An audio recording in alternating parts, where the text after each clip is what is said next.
Yo, what's up mga kausay natin dyan? Nandito na tayo sa Lucena pa lang yata ito.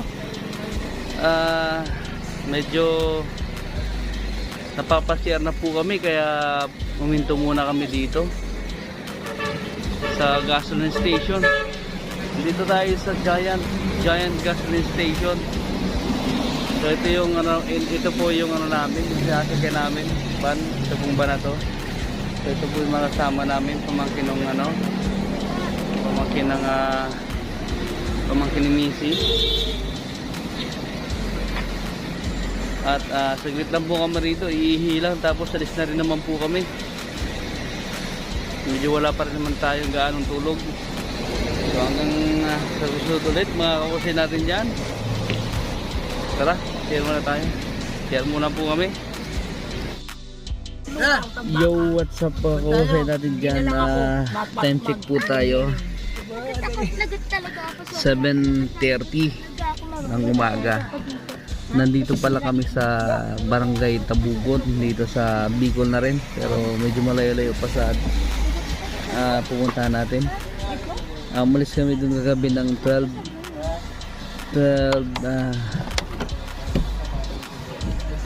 AM na.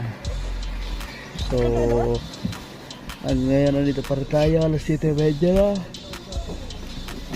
Almost 8 hours na pong biyahe.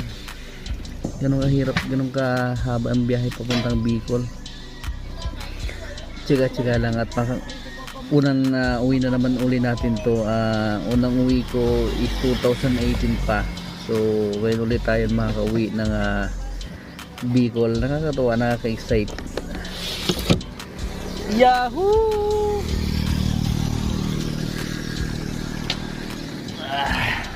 Ba't lang tayo? Nakahinto muna kami mga kausinalan dyan kasi CCR po muna kami at magkakape yun, patay nga kasi sakit sa puwet, masakit sa likod, sakit sa tuhod kasi hindi maka-straight, kaya ganun talaga. So labas muna tayo. Go. What's up sa mga taga Bicol dyan? Kumusta po kayo lahat? Nandito po tayo sa Tabugon. So gugutom muna tayo, maglulugaw muna tayo. At sakit sa puwet, sakit sa likod, nakaupo. Layo pa tayo. Siguro may 2 oras pa, 3 oras pa tayong biyahe. Woo! Shout out sa mga taga Bicol dyan. Dito na ulit tayo.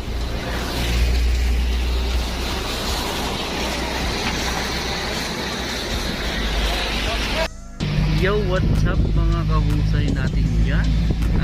Nasa biyahe na naman po tayo. Paghayin muna natin yung kasama natin dito, si Darling. Hi ka Darling, hello. Hello. Choy, hello Choy. Hello. Choy, malapit na ba tayo Choy? Medyo malapit na kami mga kahusay natin dyan. Papakita ko natin yung lahat yung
up mga